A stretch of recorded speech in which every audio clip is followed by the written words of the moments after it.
नमस्कार, आप देख रहे हैं बक्सर खबर के दिव्य दर्शन का 12वां भाग। सावन का महीना चल रहा है।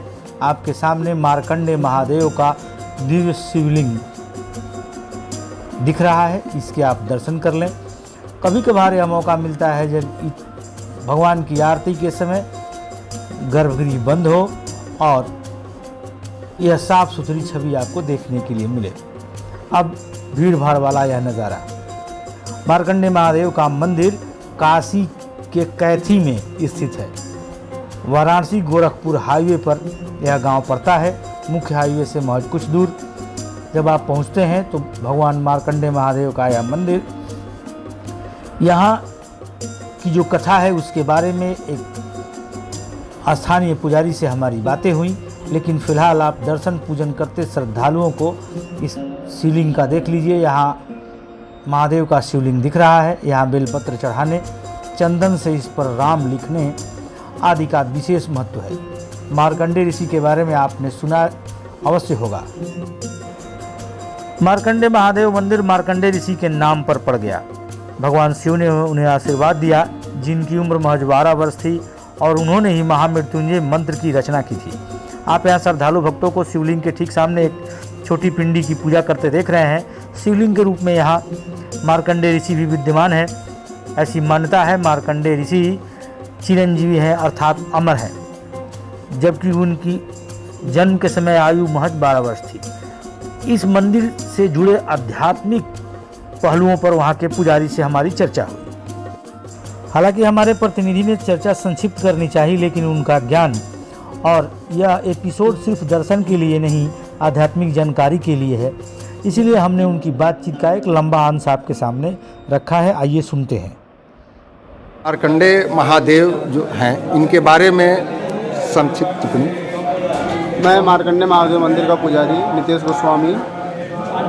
यहाँ की कहानी है, मार्कंडेयस राजेंद्र तीर्थमासाद्य दुर्लभम गंगयोश्च गोमतिश्च व संगम लोक विश्रुते अग्निष्टोम वापनोति कुलं चैव समुपदरेत। मार्कंडेय जी की कथा है। नारद जी युधिष्ठिर जी से कहते हैं, महाभारत के वन पर्व में यहाँ पे 5 पांडव लोग आए थे। तो नारद जी बताते हैं कि महाभारत वन पर्वे युधिष्ठिर प्रति नारदीय वचनम। नारद जी युधिष्ठिर जी को यहाँ की कहानी बताते हैं कि हे राजन, मार्कंडेय जैसा तीर्थ इस धरती पे होना दुर्लभ है। युधिष्ठिर जी पूछते हैं क्यों दुर्लभ है? तो नारद ऋषि कहते हैं कि यहाँ पे गंगा और गोमती का संगम है और गंगा गोमती के मध्य में मार्कंडेय महादेव जी का मंदिर है। यहाँ एक लोटा जल चढ़ाने से एक अग्निष्टोम यज्ञ की प्राप्ति होती है। तो युधिष्ठिर जी कहते हैं, आप मुझे यहाँ की पूरी कहानी बताइए। तो नारद जी बताते हैं कि मार्कंडेय जी के जो माता पिता थे वो नैमिषारण्य में रहते थे। नैमिषारण्य में 88,000 ऋषि रहते थे। 88,000 ऋषियों में सबसे विद्वान मृकंडू ऋषि थे और उनको पुत्र नहीं था। उनकी पत्नी को लोग ताना मारते थे, बिना पुत्रो गति नास्ति, बिना पुत्र के आगे का जीवन संचय नहीं हो सकता। तो उनकी पत्नी रोते रोते अपने पति से कहती है कि आप जब चले जाते हैं पूजा पाठ करने तो सब लोग ताना मारते हैं कि बिना पुत्रो गति नास्ति, इसका कोई उपाय ढूंढिए। तो मृकंडू ऋषि कहते हैं, मैंने अपनी जन्म कुंडली देखी है, मेरे कुंडली में पुत्र का योग है ही नहीं, तो मैं क्यों परेशान हूँ? तो कहती नहीं, कोई तो रास्ता होगा, अपने कुलगुरु से पूछिए। तो उनके कुलगुरु ब्रह्मा जी थे। ब्रह्मा जी के पुत्र भृगु ऋषि थे और भृगु ऋषि के पुत्र मृकंडू ऋषि थे। वो ब्रह्मा जी के पास जाते हैं, ब्रह्मा जी से कहते हैं मुझे ऐसा ऐसा वरदान चाहिए, आप दे सकते हैं? तो दे सकते हैं। तो ब्रह्मा जी कहते हैं कि इसका लेखा जोखा केवल एक शिव जी ही हैं जो भाग्य को बदल सकते हैं। भाभी मेट सके त्रिपुरारी। आप भगवान शिव की तपस्या करिए, अगर भगवान शिव प्रसन्न होते हैं तो आपको मनचाहा वर दे सकते हैं। उसी दिन दोनों लोग, मृकंडू ऋषि और उनकी पत्नी मरुंधति, दोनों लोग तपस्या के लिए घर से निकल जाते हैं। कई वर्षों तक शिव जी की आराधना करते हैं। शिव जी उनके तपस्या से प्रसन्न हो जाते हैं। कहते हैं बेटा वर मांगो, कैसा पुत्र चाहिए? तो मृकंडू ऋषि कहते हैं मुझे सर्वज्ञ और दीर्घायु पुत्र चाहिए। जो सर्वज्ञ मतलब जो सब कुछ जानने वाला हो, दीर्घायु मतलब जो बहुत दिनों तक जीने वाला हो। उनके घर में ऋषि मार्कंडेय जी पैदा होते हैं। मार्कंडेय जी जन्म से बहुत तेजस्वी बालक थे। 7 वर्ष के उम्र में ही मार्कंडेय जी ने दुर्गा सप्तशती की रचना कर दी थी। ऐसे कई हजार मंत्रों की रचना ऋषि मार्कंडेय जी ने। मार्कंडेय जी की आयु सिर्फ 12 वर्ष थी। जी, मार्कंडेय जी की आयु केवल 12 वर्ष थी उनकी कुंडली के हिसाब से। तो उनके माता पिता फिर चिंतित होने लगे कि मैंने इतने तपस्या के बाद मार्कंडेय जी को पाया, वरदान में शिव जी ने वरदान दिया, उसके बाद फिर इनकी आयु 12 वर्ष है, 12 वर्ष के बाद ये हमें छोड़ के चले जाएंगे। तो मार्कंडेय जी जब घर पे शिक्षा दीक्षा लेके घर पे आते हैं तो देखते हैं उनके माता पिता उनको देख के रोना शुरू कर देते हैं। तो मार्कंडेय जी अपने माता जी से पूछते हैं, आप लोग मुझे देख के खुश होना चाहिए, आप लोग मुझे देख के रो रहे हैं, ऐसा क्यों कर रहे हैं? उनकी माता उनको बताती हैं कि बेटा मैंने आपको बड़े तपस्या से पाया है और आपकी आयु केवल 12 वर्ष ही है। तो मार्कंडेय जी कहते जैसे आपने मुझे प्राप्त किया है वैसे मैं भी अपने आयु को बढ़ाऊंगा।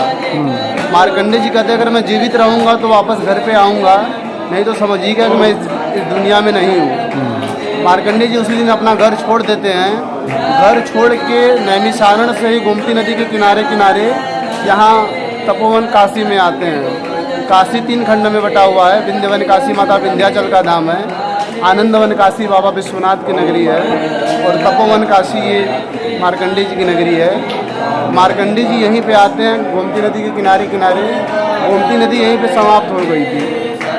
यहाँ पे पहले गंगा जी नहीं आई थी, उसके पहले की गोमती नदी है। मार्कंडेय जी जब यहाँ पे आते हैं तो इतना बड़ा जंगल देखते हैं कि इसके आगे कहीं रास्ता उनको दिखाई नहीं देता है। इतना बड़ा जंगल था कि सूर्य का प्रकाश भी पृथ्वी पे नहीं पड़ता था।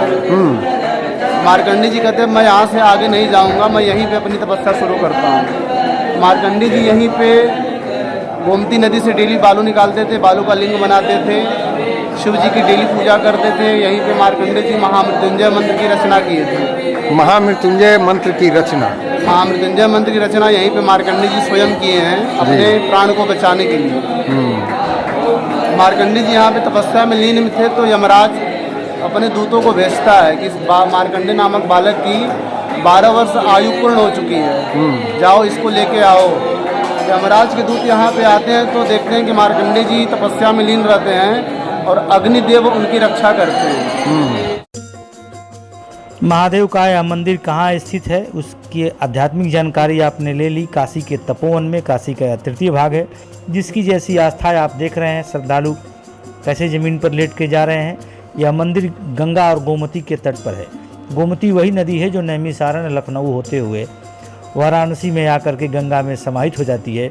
यह सतयुग की नदी है और मृकंड ऋषि के पुत्र तथा भृगु ऋषि के पौत्र मार्कंडेय ऋषि का यह स्थान। यहाँ आने के लिए गंगा पर एक पीपा पुल भी है, जिसे चंदौली ज़िले से यहाँ आप सीधे चले आते हैं, लेकिन बारिश के दिनों में यह पीपा पुल हट जाता है। आप यहाँ गाजीपुर गोरखपुर हाईवे से अर्थात बनारस से लगभग 30 किलोमीटर दूर इस मंदिर में आ सकते हैं।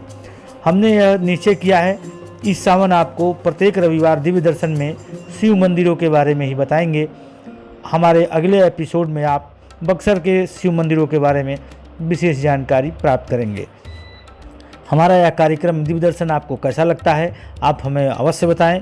मिलते हैं दिव्य दर्शन के अगले भाग में अगले रविवार को। तब तक के लिए आप सभी को धन्यवाद।